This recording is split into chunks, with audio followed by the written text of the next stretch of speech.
तो question number 16 देखिए, important question है। निम्नलिखित समीकरण निकाय कॉल कीजिए। ये कई बार सीबीएसई बोर्ड में भी आया है। 2/x+3/y 10/z = 4, ये हमारी फर्स्ट इक्वेशन है।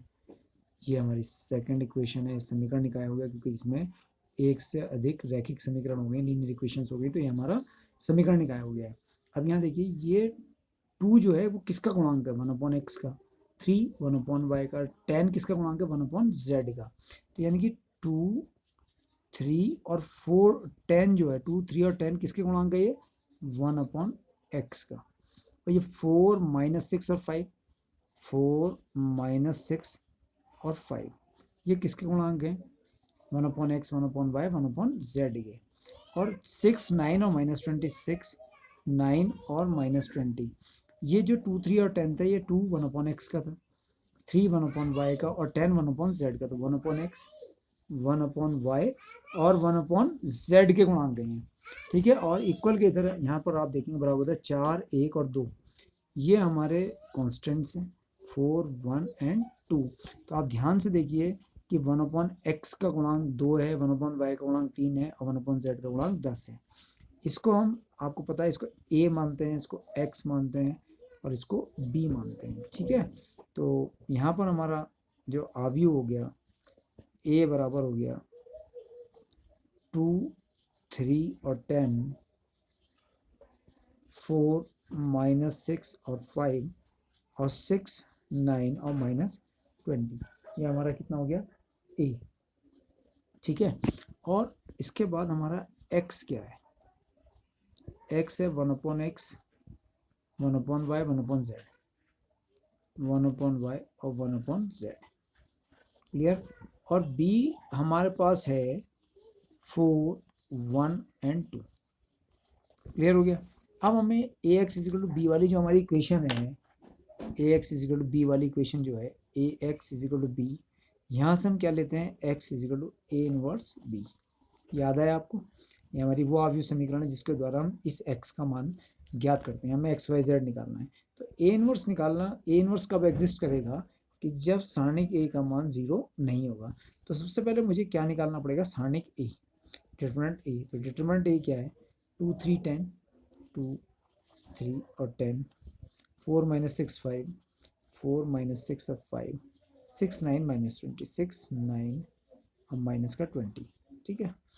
अगर आप देखें तो 4 और 2 6, 6 -6 0, और 10 5 15 नहीं हो रहा, तो एक ही जीरो बन रहा है, सीधे विस्तार ही कर देते हैं। तो पहली पंक्ति के सापेक्ष करते हैं 2 इंटू 2 वाला कॉलम 2 वाली रो। तो -6 को -20 से 120, माइनस 5 9 जा 45, माइनस ये कितना है 3। तो 3 के साथ क्या गया? 3 वाला कॉलम 3 वाली रो, माइ बी 4 को -20 से माइनस का 80, माइनस का 80। तो 4 को -20 से करा माइनस का 80, 5 को 6 से करा 30, तो माइनस का 30, माइनस का 30। तो ये हमारा ब्रैकेट यहाँ बंद हो गया। प्लस इसके बाद आता है 10। तो 10 के साथ क्या है? 10 वाला कॉलम 10 वाली रो, 36 और प्लस 36 हो गया 36। हम माइनस का 6 6 करें, माइनस का 36, जो कितना हो गया? प्लस का 36। तो 2 इंटू 120 में से 45 सब्ट्रैक्ट करेंगे, तो यहाँ पर देखिए कितना बच गया? 75, माइनस 3 इंटू माइनस का 110 हो गया, क्योंकि 80 और 30 110 होता है। 72 इंटू 10 प्लस का ये हो गया 720। तो अगर देखें तो ये 150 प्लस 330 प्लस 720। तो इसको अगर हम चेक करें तो 20 और 30 50, और 50 100 हो गया। 700 और 300 1000, और 100 1100, और 100 1200। तो बिकॉज सारणिक A is not equal to 0, यानी कि 1200 आ गया ना सारणिक ए का मान, तो 0 नहीं है, इसलिए ए इनवर्स का क्या है? अस्तित्व है। ए इनवर्स का अस्तित्व है। अब ए इनवर्स का अस्तित्व है तो इसका मतलब हमें ए इनवर्स निकालने के लिए एडजॉइंट ए निकालना पड़ेगा। तो यानी कि आव्यूह ए के, अब हम क्या निकालने जाएंगे? सहखंड। आव्यूह ए के सहखंड। तो जब हम आव्यूह ए के सहखंड निकालेंगे तो सबसे पहला एलिमेंट होता है हमारा A11।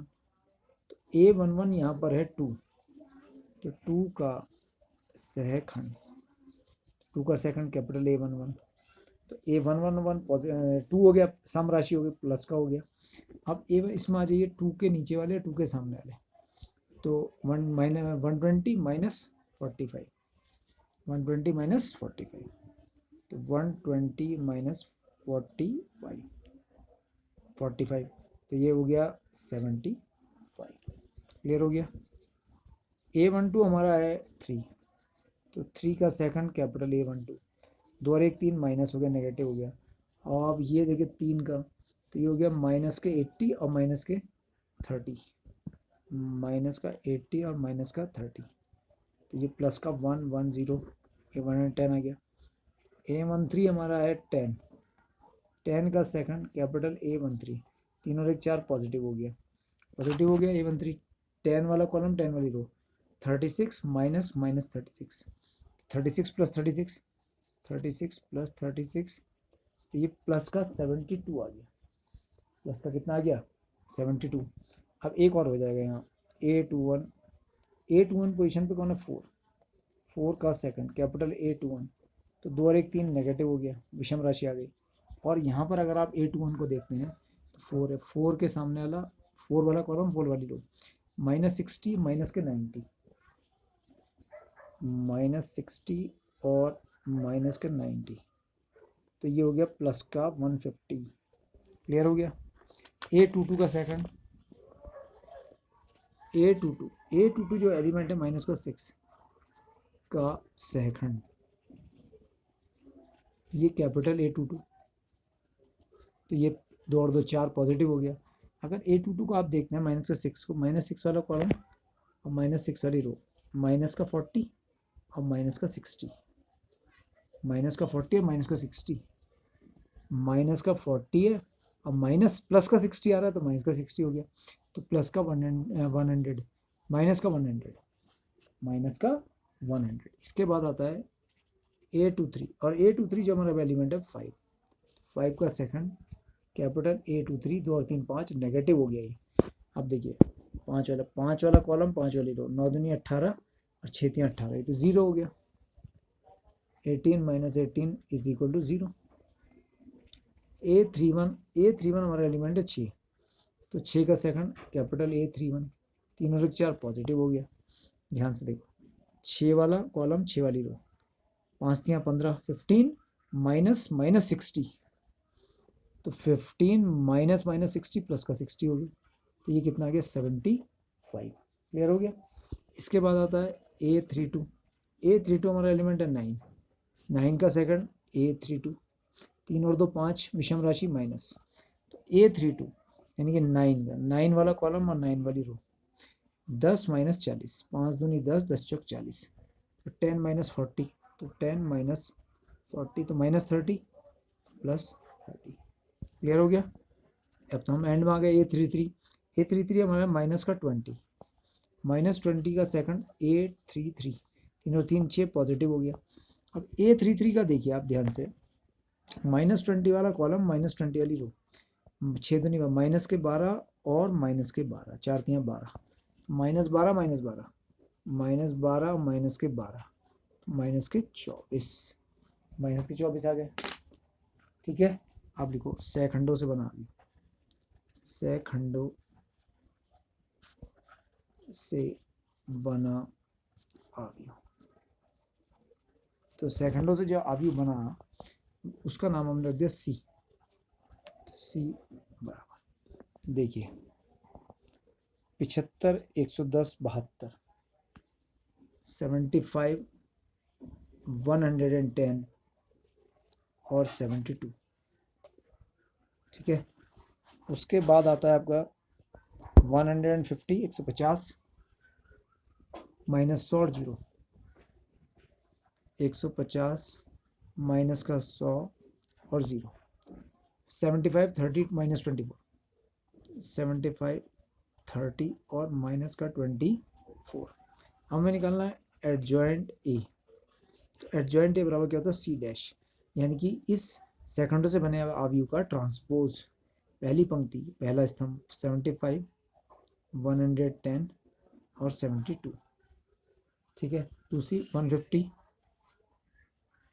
माइनस का 100 और 0, तीसरी पंक्ति 75 30 माइनस 24, 75 30 और माइनस का 24, ये आ गया आपका।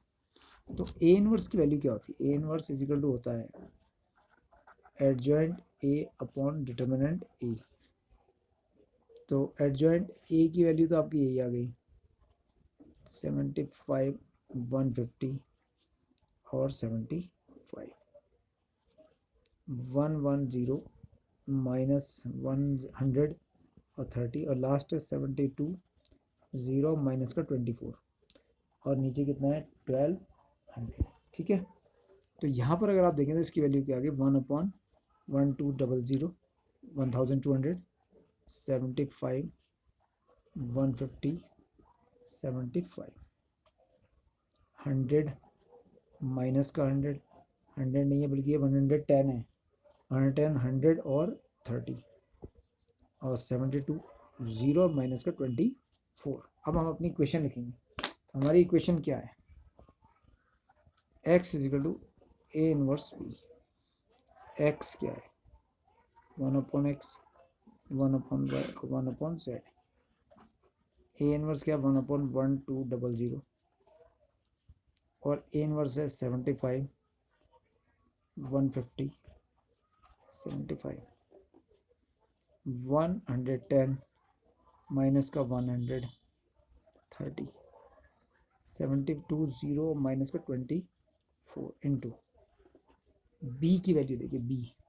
तो बी हमारे पास क्या था? देखिए बी हमारे पास था 4 1 2, तो बी हमारे पास आ गया 4 1 और 2, तो ये आ गया 1/1200 गुणा करिए पहली पंक्ति पहले स्थान 75 को 4 से गुणा करेंगे तो 4 पंजे 20, 4 से 300 हो गया, 150 को 1 से तो 150 हो गया, 75 को 2 से 150 हो गया। कहने का मतलब है तो अगर ये आ गया 600 आ रहा है तो सीधे सीधे।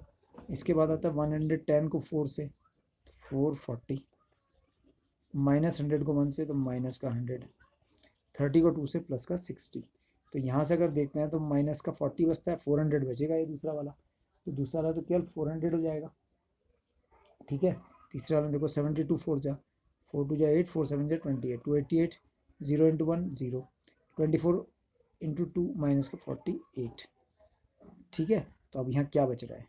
तो अगर हम देखें 1/1200 तो पहले में 300 300 600 हो गया, माइनस का 40 और 440 40 आउट हो गया इसमें से तो 400 बचा, और ये आ गया आपका पास कितना 240 240। तो और इधर हमारे पास क्या चल रहा है 1/x 1/y और 1/z। 1/, अब 1200 से इसको डिवाइड कर देंगे। ठीक है, तो देखिए 1/x 1/y 1/z बराबर यहाँ है 1/x 1/y और 1/z। तो पहला हमारा था 600 अपॉन 1200, दूसरा था 400 अपॉन 1200 और ये था तीसरा हमारा 240 अपॉन 1200। ठीक है, तो ये हमारा आव्यू बंद हो गया, क्लोज हो गया। अब अगर आप ध्यान से देखें तो 600 2 जा 400 3 जा और 245 जा। ठीक है, तो यहाँ पर आ गया 1/x 1/y और 1/z कितना आ गया 1/2 1/3 और 1/5। ये तो आ गया। कंपेयरिंग तुलना कर दी, क्या कर दी तुलना, तो ये आ गया 1/x is equal to 1/2 1/y is equal to 1/3 और 1/z इज इक्वल टू 1/5। तो x की वैल्यू कितनी आई 2, y की वैल्यू कितनी आई 3 और z की वैल्यू कितनी आई 5। यानी कि 2 3 और 5 जो है वो इस क्वेश्चन का आंसर आ गया।